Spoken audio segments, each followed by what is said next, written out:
There was the atmosphere of an election rally about Gordon Brown's first party conference as Prime Minister. With Labour's lead in the polls still growing, more and more people were wondering whether there would be an election that autumn. People say to me, would you recommend this job to anyone else? I say, not yet.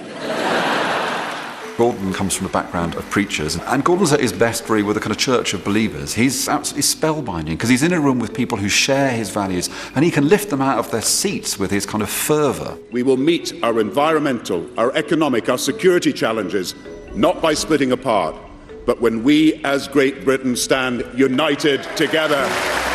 I remember editors of national newspapers, including The Telegraph and News International, all of them contemptuous of David Cameron, and eulogising Gordon's strength and his capacity as a Prime Minister, and really praising him to the rooftops.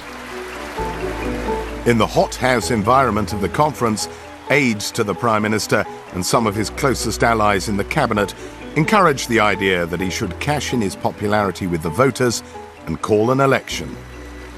We all asked questions in code, and we got answers in code, such as, will it be safe to go off on our half-term holiday at the end of October?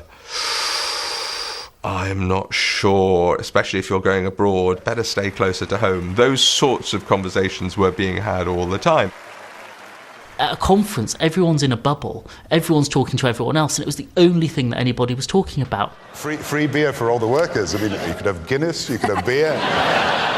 His media strategists were already developing election slogans, while aides anxious to show the softer side of Gordon arranged for him to be interviewed on the conference stage by a friendly Mariella Frostrup.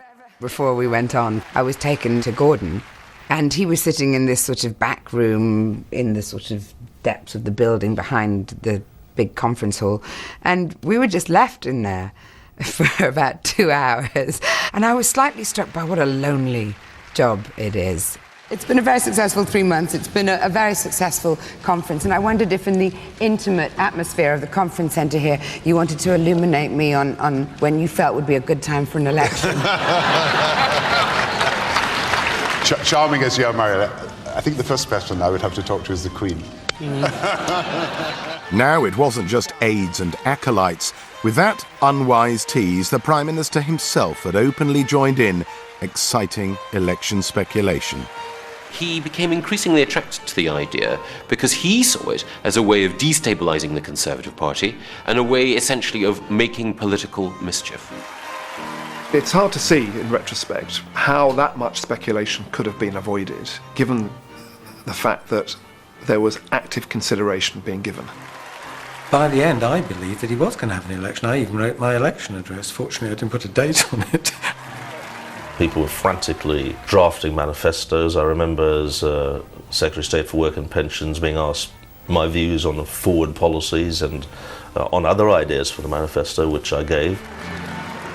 I remember going away that weekend, talking to my agent and preparing the ground, I think, as every MP in the land was doing. So there was no doubt that it looked like a no-brainer that we were heading for an election.